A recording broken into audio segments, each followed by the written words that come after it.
ጅማሮ ላይ ሕይወት በትክክል ቀላልና የተስፋ መንገድ ይመስላል። ነገር ግን አንዳንዴ ያ መንገድ በእንባ፣ በመታለል ተስፋና በዘገየ ፍቅር ይሞላል።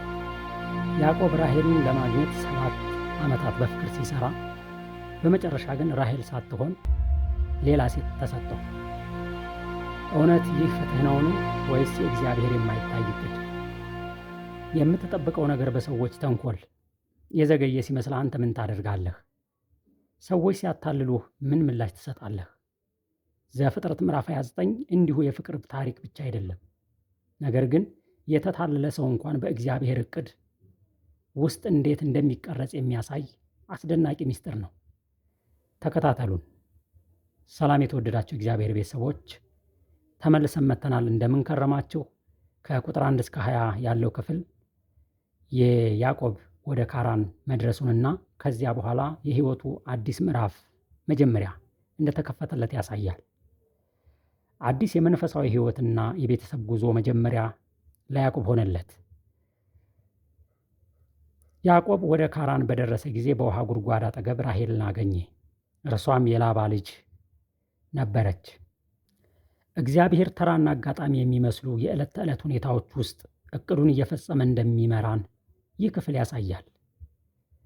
ርብቃ በውሃ ምንጭ አጠገብ አዲስ መንገድ እንደጀመረች ሁሉ ያዕቆብም በባዕድ ምድር በውሃ ጉድጓድ አጠገብ ሕይወቱ አዲስ አቅጣጫ ያዘ። ይህ የሕይወት ውሃ ምሳሌ እንዲሁም በዮሐንስ ወንጌል ምዕራፍ 4 ላይ ያለውን የሳምራዊቱን ሴት ታሪክ ያስታውሰናል። ሳምራዊቷ ሴት በውሃ ጉድጓድ አጠገብ የሕይወት ውሃን ስላገኘች ታሪኳ ለዘላለም ተቀየረ። እግዚአብሔር ሰውን ወደ ሕይወት ውሃ ይመራል።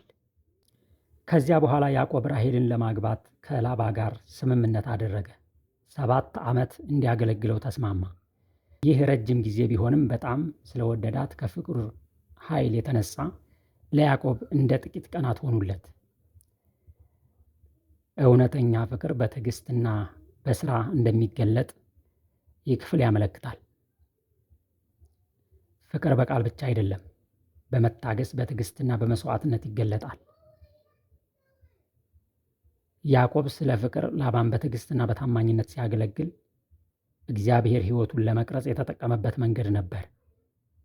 ይህ አስገራሚ የፍቅርና የትዕግስት ምሳሌ ነው። ነገር ግን ይህ የፍቅርና የተስፋ መጀመሪያ ቀላል አልሆነም። ያዕቆብ በላባ ቤት ለ20 ዓመታት ከባድ ፈተናዎችን እየተቀበለ ኖረ። ይህ የቅጣት ጊዜ ብቻ አልነበረም። እግዚአብሔር ቀድሞ የነበረውን ተንኮልና የማታለል ባህሪ በመቀየር የእምነት ሰው እንዲሆን እያበረታታውና እያስተማረው ነበር። የላባ ቤት ለያዕቆብ እንደ እምነት ትምህርት ቤት ነበር። በመጨረሻም ያዕቆብ በፈተና ውስጥ ጠንክሮ በማለፍ የእግዚአብሔር ተስፋ የሚፈጸምበት ሰው ሆነ። ይህ ታሪክ ለእኛ የሚያስተምረው ትልቅ ነገር አለ። በሕይወታችን የምናደርጋቸው ውሳኔዎችና የምንቀበላቸው ፈተናዎች ባህሪያችንንና ወደፊታችንን ይቀርጻሉ። እግዚአብሔር በሁሉም ሁኔታ፣ በከባድ ሁኔታ እንኳን ሕይወታችንን ለመቀየርና ወደ ዓላማው ለማድረስ እየሰራ ነው። ከቁጥር 21 እስከ 30 ስንመለከት ነገር ግን 7 ዓመታት ሲፈጸሙ ያዕቆብ እንደተታለለ ላባ በራሔል ፋንታ ልያን እንደሰጠው ይገልጣል። ይህ ሁኔታ ያዕቆብ ቀድሞ በሌሎች ላይ ያደረገው ተንኮል በራሱ ላይ እንደተመለሰ ያመለክታል። እግዚአብሔር ኃጢአቱን ይቅር ቢለውና ቢተውለትም የሰራው ነገር ውጤት ግን አልተወገደለትም። እግዚአብሔር ይቅር ይላል፣ ነገር ግን ሰው የዘራውን ያጭዳል። ስለዚህ ያዕቆብ ራሔልን ለማግባት ተጨማሪ 7 ዓመት እንደገና ለላባ አገለገለ። ይህ ሂደት እግዚአብሔር በያዕቆብ ባህሪ ውስጥ ትህትናን፣ ትዕግስትን እና ትክክለኛ ባህሪን ለመገንባት እንደተጠቀመበት ያሳያል። በመጨረሻ ያዕቆብ ልያንና ራሔልን ሁለቱንም አገባ። እግዚአብሔርም በዚህ ቤተሰብ ውስጥ ታላቅ ታሪክ ጀመረ። ከያዕቆብ ዘር የእስራኤል 12 ነገዶች ተገነቡ። ይህ ክስተት እግዚአብሔር ስህተትን እንኳን በመጠቀም ዕቅዱን እንደሚፈጽምና ሕይወትን ወደ ክብር እንደሚያመጣ ያመለክታል። ከቁጥር 31 እስከ 35 እግዚአብሔር የሰውን ልብ እንጂ ውጫዊ ነገርን እንደማይመለከት ይገልጣል። ልያ በያዕቆብ ዘንድ የተጠላችና የተናቀች ሴት ብትሆንም እግዚአብሔር ግን ማኅፀኗን በመክፈት ልጆችን ሰጣት። ራሔል ለያዕቆብ የፍቅር ምርጫውና የተወደደች ሴት ናት። ነገር ግን መካን ነበረች። ልጆች ከሰው ኃይል ወይም ከፍቅር ግንኙነት ብቻ ሳይሆን ከእግዚአብሔር እንደሚመጡ ይህ ክፍል ያስተምራል። ሊያ በተከታታይ ልጆችን ወለደች፤ ሮቤል፣ ስምዖን፣ ሌዊና ይሁዳ። እነዚህ ልጆች በስማቸው ውስጥ የሊያ ልብ ሕመም እና የባል ፍቅር መፈለግን ያንጸባርቃሉ። ነገር ግን ከዚህ ቁስል ባሻገር እግዚአብሔር ታላቅ ዓላማውን እየፈጸመ ነበር። በተለይ ይሁዳ የእውነተኛይቱ እስራኤል መስመርና የክርስቶስ የዘር ሐረግ የሚመጣበት ነገድ ሆነ። ይህም እግዚአብሔር የተናቁትንና የተጠሉትን በጸጋው ከፍ እንደሚያደርግ ያሳያል።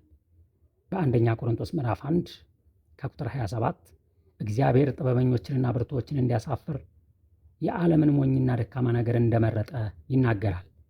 እግዚአብሔር በሰው ዓይን የተናቀውን ይመርጣል፣ የተጎዳውን ይጠብቃል፣ ከቆሰለ ሕይወት እንኳን የዘላለም ዓላማውን ይፈጽማል። ሊያ በመጀመሪያ ፍቅርና ተቀባይነትን ለማግኘት በልጆቿ ተስፋ አደረገች። ነገር ግን በአራተኛው ልጅ ስም ላይ ትልቅ ለውጥ ተከሰተ። ይሁዳ በማለት እግዚአብሔርን አመሰገነች እንጂ ከሰው ተቀባይነትን አልፈለገችም። ይህም ከሰው ማረጋገጫና ተቀባይነትን ከመፈለግ ወደ እግዚአብሔር ምስጋና የተሸጋገረ ልብ ማሳያ ነው። እውነተኛ አምልኮ የሚጀምረው ሰው እንዲወደን ከመፈለግ ሳይሆን እግዚአብሔርን ከመውደድና በማንነቱ ከማመስገን ነው። ዘፍጥረት ምዕራፍ 29 በአጠቃላይ ሰው በፍቅር በስራና በተስፋ ሲንቀሳቀስ እንኳን የሰው እቅድ በሙሉ ሁልጊዜ እንደማይፈጸም፣ ነገር ግን እግዚአብሔር በውስጡ እየሰራ እንደሚመራው የሚያሳይ ጥልቅ ክፍል ነው።